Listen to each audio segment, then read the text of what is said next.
Hello everyone, good morning. কেমন আছো তোমরা সবাই? আশা করছি সবাই ভালো আছো, আমরাও মোটামুটি ভালো আছি। তো অনেক দিন পরে একটা ডেইলি ব্লগ নিয়ে এলাম।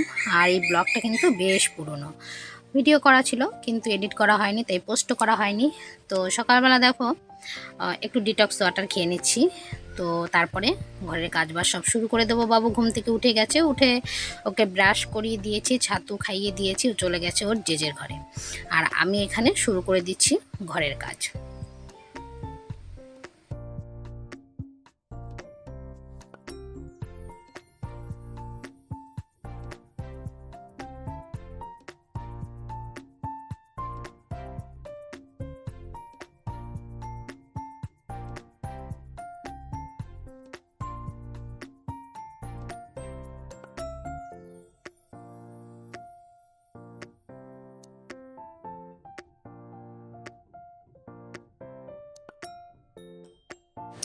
বিছানা তুলে চলে এসেছি রান্নাঘরে।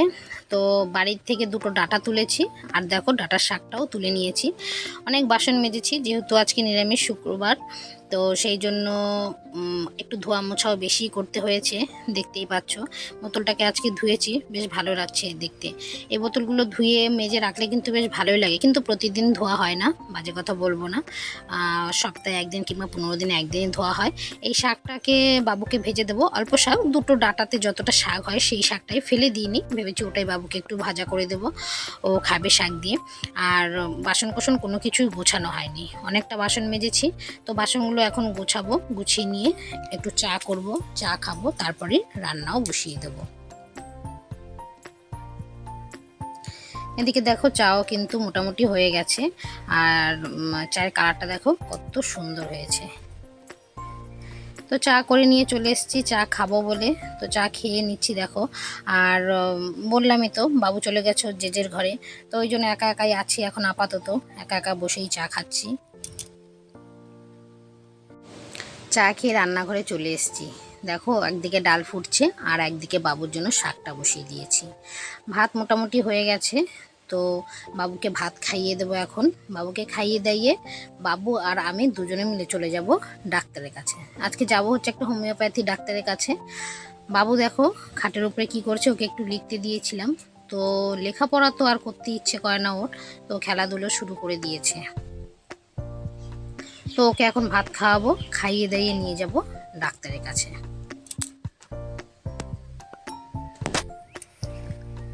বাবুকে দিয়েছি হচ্ছে আলু সেদ্ধ আর ডাল, যেহেতু হয়ে গেছে আজকে আলু সেদ্ধ আর ডাল দিয়ে ওকে খাওয়াবো। আর আমি কালকে রাতে দই দিয়ে ওটস মাখিয়ে রেখে দিয়েছিলাম, যেটাকে আর কি ওভারনাইট ওটস বলা হয়। সেটা আমি করে রেখেছিলাম খেজুর টেজুর দিয়ে। আজকে সকালবেলা আমি সেটাই এখন খাবো। তো এই যে আমার আজকের সকালের ব্রেকফাস্ট। বাবুর খাওয়া দাওয়া হয়ে গেছে আর আমিও বসে গেছি আমার খাবার নিয়ে। তো খাবার দাবার খেয়ে তারপরেই চলে যাব ডাক্তারের কাছে। ডাক্তারের কাছে চলেও এসেছি, যেহেতু অনেকটা বেলা করে এসেছি, তো সেই জন্য ডাক্তারবাবুর কাছে একদম পুরো ফাঁকাই ছিল, আমরাই বসেছিলাম আমি আর বাবু। তো দেরি হয়নি, হয়ে গেছিলো 10-15 মিনিটের মধ্যেই হয়ে গেছিলো। তো তারপরে আবার বাড়িও চলে আসতে পেরেছি। ভেবেছিলাম অনেকটা দেরি হবে, কারণ এই ডাক্তারবাবুর কাছে বেশ ভিড় হয়।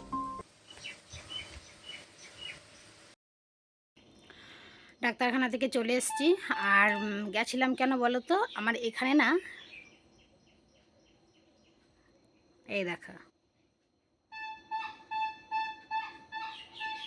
এই জায়গাটাও ফুলে আছে, বেশ কিছু দিন থেকে ফুলে আছে। এই পাশ দিয়ে দেখো,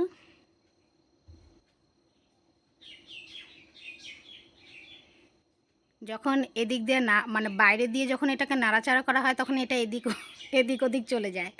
তো সেই জন্যই একটু ডাক্তার কাছে গেছিলাম যে এটা কিসের জন্য হচ্ছে। তো ওষুধ দিল, ওই ডাক্তারবাবুর ওষুধ কিন্তু বেশ ভালো কাজ হয়। হোমিওপ্যাথি ওষুধ হলে কি হবে, ভালো কাজ হয়। তো কারেন্ট চলে গেছে আর ঘরের ভিতরে তো প্রচণ্ড অন্ধকার। তো রান্না দেখো করে কোনো রকম ছড়িয়ে ছিটিয়ে রেখেই চলে গেছিলাম, কারণ সময় ছিল না। ডাক্তারবাবু আবার দেরি হয়ে গেলে উঠে যাবেন। তো এখন এই বাসনগুলো মাজবো আর রান্নাঘরটাকে মুছে পরিষ্কার করব। ডাল করেছি যেহেতু প্রেশারে বসিয়েছিলাম, দেখো গ্যাসটার কি অবস্থা।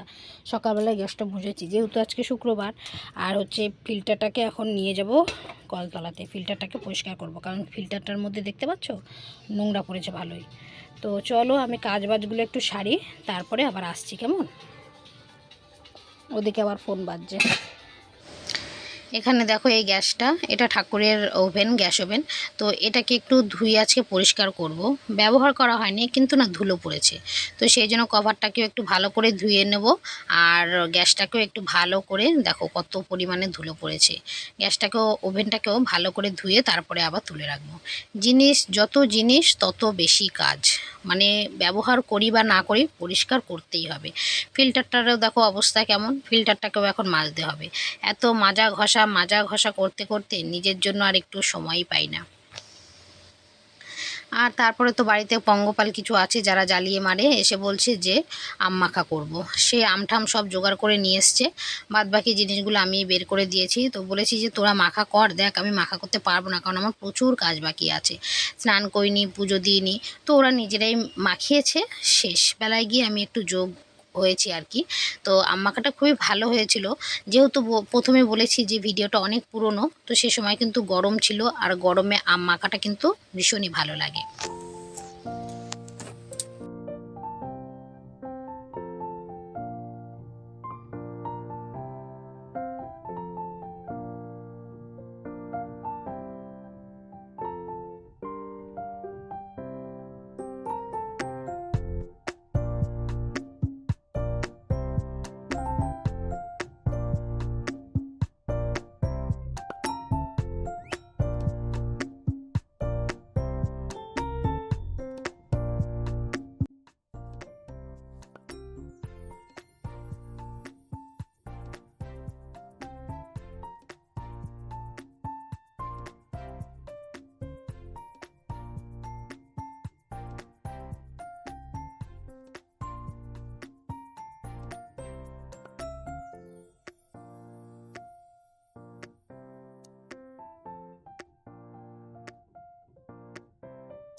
যে কোনো কিছু মাখা কিন্তু সবাই মিলে খেলেই ভালো লাগে, একা একা কিন্তু ভালো লাগে না।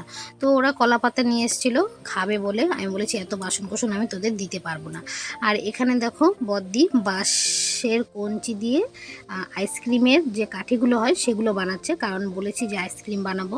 তো বদ্দি বলছে যে আমি বানিয়ে দিই কাঠিগুলো। তো বদ্দি ওই জন্য কাঠিগুলো বানাচ্ছে আইসক্রিম বানাবো বলে। আর এইগুলো দেখো মাখা ঠাকা খেয়ে এসে বসেছে ছাদে। ছাদে এত রোদ এত গরম, তার মধ্যে এসে বসে আছে। তো আমি ওই জন্য একটু এলাম, একটু হাসি আর কি ঠাট্টা হলো। তারপরে যাই হোক আমি চলে গেছিলাম, বললাম তোরা বসবি তো বস ভাই, আমি পালাই, কারণ আমার প্রচুর কাজ। ছেলেকে স্নান করাবো, নিজে স্নান করব, পুজো দেবো, ছেলেকে খাওয়াবো। তো ওই জন্য আমি আর দাঁড়াইনি বেশিক্ষণ, অল্প সময় থেকে কথা বলে চলে গেছিলাম। ওরা বসেছিল, ওরা অনেকক্ষণ গল্প করছিল, আড্ডা মারছিল।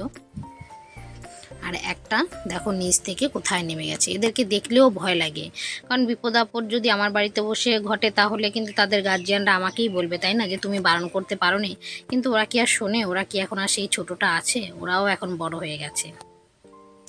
তো ফিল্টার ধুয়ে নিয়ে এসেছি, আর ফিল্টারের যে স্ট্যান্ডটা সেটাকেও ধুয়ে দিয়েছি। যেহেতু ফিল্টারটা নামিয়েছি, তো ভাবলাম যে একবারে সমস্তটা ধুয়ে মুছে সুন্দর করেই রেখে দিই। তো সেই জন্য সবসময় তো ফিল্টারের স্ট্যান্ডটা ধোয়া হয় না, তো আজকে একটু ধুয়েই নিয়েছি। আর এখন এই ফিল্টারের যে ব্যাঙ্গেলগুলো ওগুলোকে লাগাবো, লাগিয়ে জল দিয়ে রেখে দেবো।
স্নান সেরে চলে এসেছি, আর দুটো সাদা জবা ফুল ফুটেছে, সকালবেলা তুলিনি। সকালবেলা না ওইগুলো একটু কড়ি কড়ি হয়ে থাকে, যত বেলা হয় তত ফুলগুলো ফুটে, তো সেই জন্য সকালে আর তুলিনি। তো এখন পুজো দিতে বসবো, সেই জন্য ফুল দুটোকে নিয়ে যাচ্ছি। গাছটা কিন্তু বেশ ভালোই ফুল দিল। দুটো জবা গাছ এনেছিলাম, একটা সাদা আর একটা হলদে। তো হলুদ জবাটা মরে গেছে, আর সাদা জবা ফুল গাছটাই আছে। তো এখানে পুজো দিতে বসে গেছি, পুজো দিয়ে খাওয়া দাওয়া করব। তো চলো আবার পরে আসছি তোমাদের সামনে। এখন আর শেয়ার করার মতো সেরকম কিছু নেই। দুপুরের পরে আর শেয়ার করার মতো সেরকম কিছু ছিল না, তাই আসিও নি তোমাদের সামনে, একবার রাত্রেবেলা চলে এলাম। তো এখানে দেখো আমার জন্য ছোলা মটর সেদ্ধ করব, কারণ আজকে রাতে আমি এটাই খাবো, ছোলা মটর সেদ্ধ। এটাকে এখন প্রেসারে বসিয়ে সিটি দিয়ে নেব, তারপরে ঠান্ডা করে এটাই আজকে খাবো। বাবু ভাত খাবে ওর জেজের ঘরে, ওর মেজমা বলেছে ওইখানে খেতে, তো সেই জন্য আমি আর আমার জন্য ভাত করলাম না, এই ছোলা মটরে সেদ্ধ করে নিলাম। আর ভালোই লাগে বেশ, আমার এই ছোলা মটর সেদ্ধটা খুবই ভালো লাগে, তো সেই জন্য এটাই আজকে খাবো। তো এই দেখো আমার আজকের রাতের খাবার মোটামুটি রেডি হয়ে গেছে। এরপরে এখন একটু টেস্টি করার জন্য বিভিন্ন রকমের জিনিস দেব, দিয়ে তারপরে এটাকে খেয়ে নেব। তো চলো বন্ধুরা, আজকের মতো ভিডিওটা এখানেই শেষ করব। দেখা হচ্ছে পরবর্তী কোনো একটি ভিডিওতে। আজকের মতো টাটা, সবাই ভালো থেকো, সুস্থ থেকো। আর কীরকম লাগলো আমার ভিডিওটা অবশ্যই কিন্তু কমেন্ট করে জানিও কেমন, আর রাতের খাবারটা কেমন হচ্ছে সেটাও কিন্তু অবশ্যই কমেন্ট করে জানিও। তো চলো আজকের মতো টাটা।